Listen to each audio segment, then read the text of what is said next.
இந்த நாடாளுமன்ற தேர்தலில் நடுநிலை வாக்காளர்கள் மற்ற சமுதாய வாக்காளர்கள் வந்து எந்த அளவுக்கு தாக்கத்தை ஏற்படுத்தும் பாமக அப்படின்னு நினைக்கிறீங்க?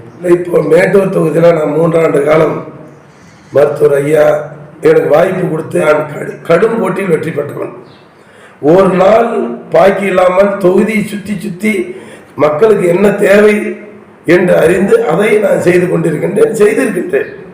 எந்த கட்சியும் பாகுபாடு இல்லாமல் அதிமுகவா, காங்கிரஸா, பாட்டாளியா, திமுகவா, யார் வந்தாலும் மக்கள் பயன்பெறணும்.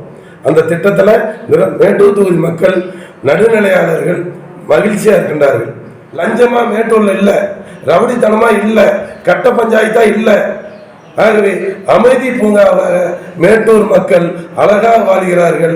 ஆகவே அந்த அடிப்படையில் நான் உழைத்திருக்கின்றேன்.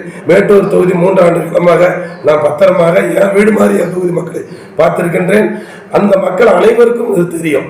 எனக்காக என் கட்சி சார்ந்து என் இயக்கத்தை சார்ந்த வேட்பாளருக்கு வாக்கு சதவீதம் 10% கூடும் என்று எனக்கு நம்பிக்கை இருக்கின்றது. சில சமயம் இதை வந்து வாக்குகளாக மாற்றுறது பணம் வந்து இதை குறுக்கீடா வந்துருன்னு நம்ம பார்த்துட்டு இருக்கோம். நம்ம என்ன மாற்றணும் மக்கள் மனநிலையை? இல்லை, பணத்தை கொடுக்குறவங்க கொடுப்பாங்க. பாட்டாளி மக்கள் கட்சி எங்ககிட்ட ஒரு ஏழை கட்சி, பணம் கிடையாது. மக்களை நம்பி எங்களுடைய உழைச்சி மக்களுக்காக, விவசாயிகளுக்காக, தொழிலாளர்களுக்காக, நாட்டுக்காக, நலனுக்காக ஐயாவும் நாங்களாம் உழைச்சிட்டு இருக்கிறோம். அந்த அடிப்படையில் மக்கள் எங்களுக்கு, நான் உழைச்ச உழைப்புக்கு, இந்த தொகுதி மக்களுக்கு அத்தனை காரியத்தையும் போயிருக்கேன்.